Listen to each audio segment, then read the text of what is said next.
अस्सलाम वालेकुम। आज हम गुडविल पढ़ेंगे। मतलब पार्टनरशिप बिजनेसेस में गुडविल का क्या रोल होता है, कैसे क्रिएट होती है, कैसे रिकॉर्ड होती है। सही है। तो बेसिकली गुडविल होती क्या है? गुडविल आपका एक नॉन करंट एसेट होता है और इंटेंजिबल एसेट होता है। नॉन करंट एसेट क्या होता है कि मतलब इसकी जो गुडविल की लाइफ है वो मोर देन 1 ईयर है। ये तब से होती है जब आपका बिजनेस क्रिएट होता है और जब तक आपका बिजनेस कंटिन्यू हो रहा होता है, तो वो गुडविल होती है।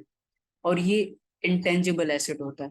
इंटेंजिबल एसेट वो होता है, वो एसेट होता है जिसको आप सेंस नहीं कर सकते, ना देख सकते हो, ना टच कर सकते हो, ना टेस्ट कर सकते हो, ना सुन सकते हो, ना ही स्मेल कर सकते हो। जहां पे जिस एसेट पे आपकी सारी सेंसेस फेल हो जाएं, उसको कहते हैं goodwill. In other words we can say it's a brand brand loyalty. सही है। It can only exist if the business is purchased and the amount paid was greater than the value of the net assets.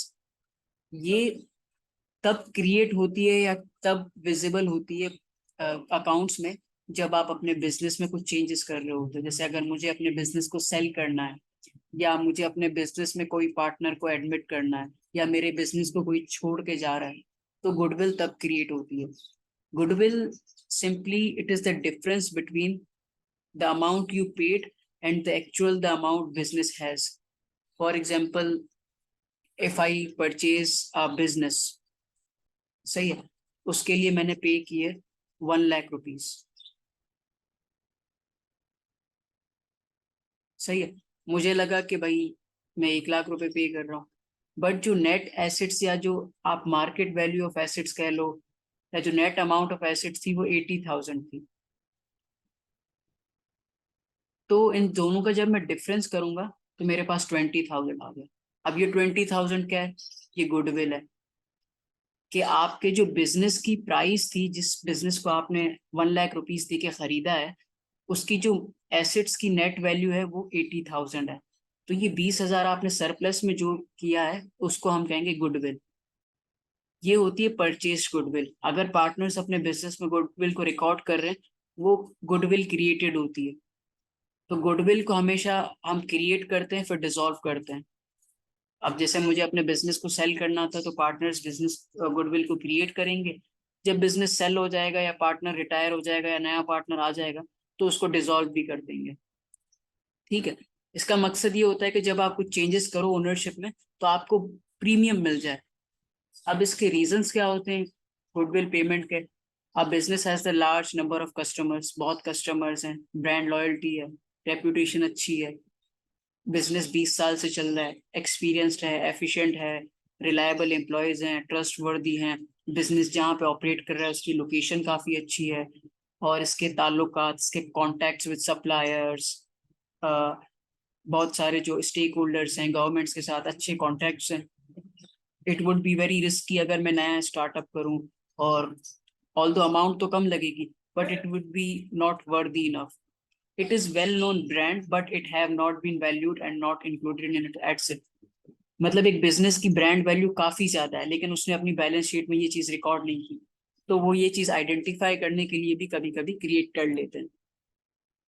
Mostly जो हमारे पास goodwill का requirement होती है ना, जब आपके बिजनेस में नया पार्टनर आ रहा होता है, या पार्टनर कोई डाई हो जाए या रिटायर हो जाए, या आपको प्रॉफिट एंड शेयरिंग रेशियो को अलग करना हो या डिफरेंशिएट करना हो, या selling of business selling of business जब आप अपने बिजनेस को बेच रहे हो या किसी का बिजनेस एक्वायर कर रहे हो।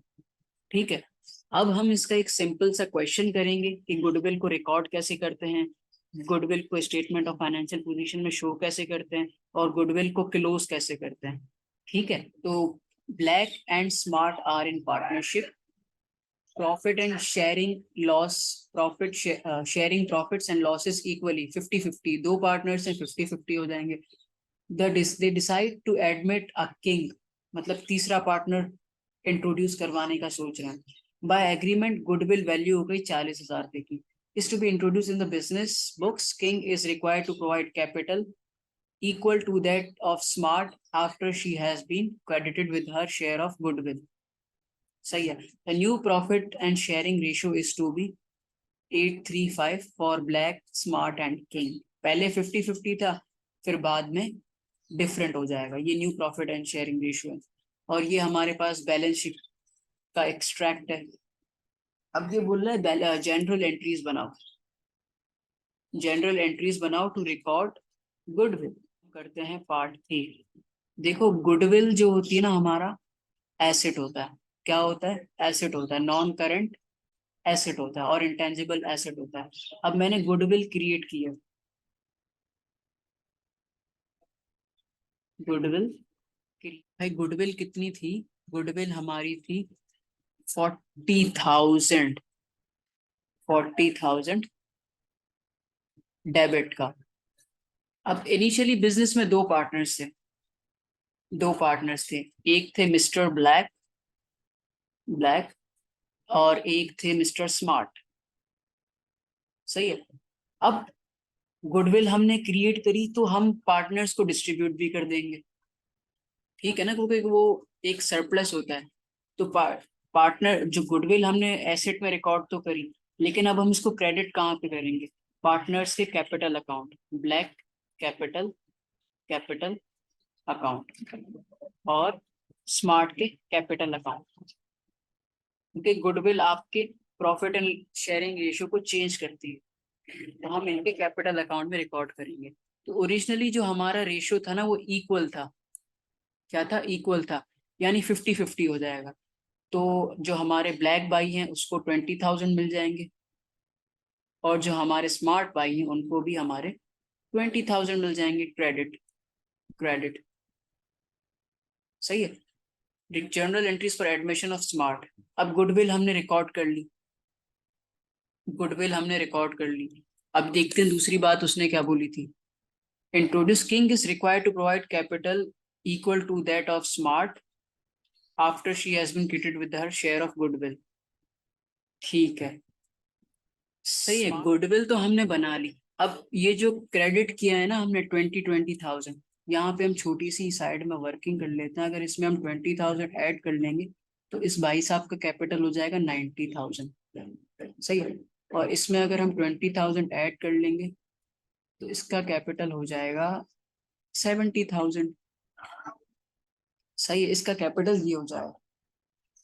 अब इसने हमें ऊपर एक बात बोली थी, king is provided to capital equal to that smart after she has been credited with a share of goodwill। जब हम स्मार्ट के कैपिटल में गुडविल ऐड कर देंगे तो जो उसका गुडविल होगा, जो उसका मतलब कैपिटल का अमाउंट 70,000 होगा, उसके इज इक्वल्स टू, यानी जो किंग है, किंग का कैपिटल क्या होगा? किंग का कैपिटल भी 70,000 होगा। 70,000 क्यों होगा? After she has been credited with her share of goodwill. जब गुडविल का शेयर उसको मिल जाएगा जो स्मार्ट का होगा, वो उस अमाउंट से बिजनेस में पैसे लेके आएगा। King is required to provide equal amount of capital, मतलब वो बिजनेस में कैश लेके आएगा। इसको हम रिकॉर्ड कैसे करेंगे कि भाई बिजनेस का जो एसेट है वो क्या है? कैश। कैश कितने से बढ़ेगा? और किंग का capital, king capital account, capital account. King cash कितना लाएगा? 70,000 का डेबिट, और 70,000 से उसका कैपिटल अकाउंट भी क्रेडिट हो जाएगा। सही है, हमने पार्ट ए तो कर लिया। आई गेस यहाँ तक आपको क्लियर हो गया होगा। ठीक है, अब आता है part B, opening statement of financial position of new business. अब नए बिजनेस की फाइनेंशियल स्टेटमेंट किस तरीके से बनेगी? Part B, opening statement of financial position. Part B, opening statement of financial position. मैं हेडिंग डाल देता हूँ, statement, statement of financial, financial position. जैसे इसने क्वेश्चन में बनाई फाइनेंशियल स्टेटमेंट, हम भी कोशिश करते हैं वैसे ही बना लेते हैं। सिंगल कॉलम बैलेंस शीट बनाइए।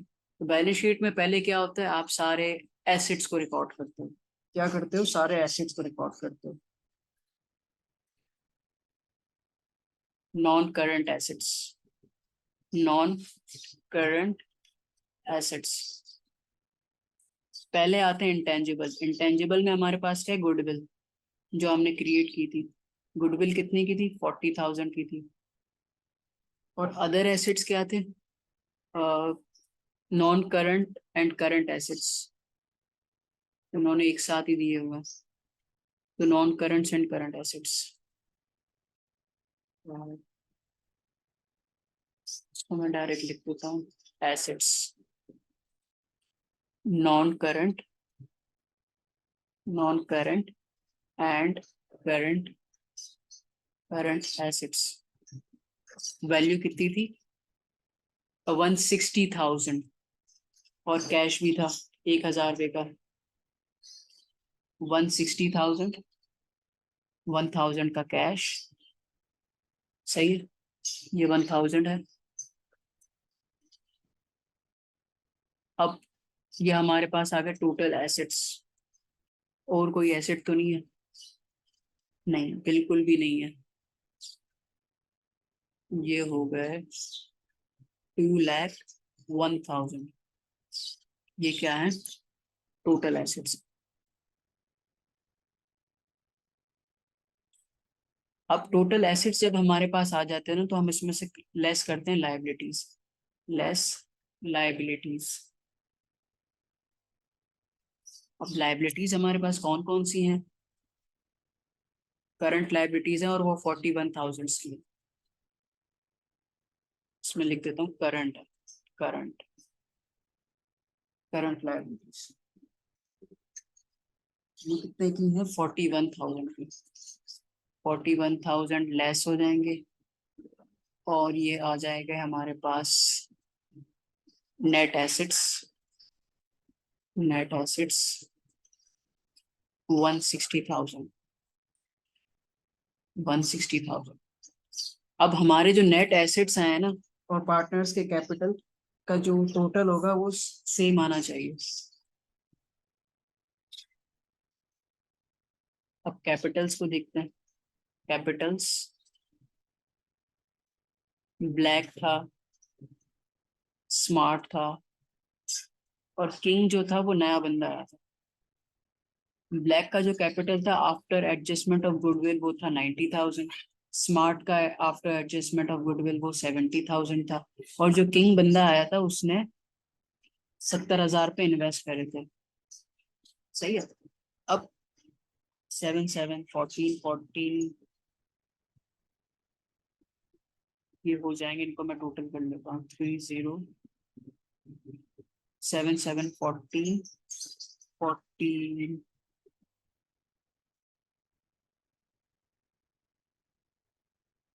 आई थिंक हमने यहाँ पे कुछ गलती की है, चेक कर लेते हैं।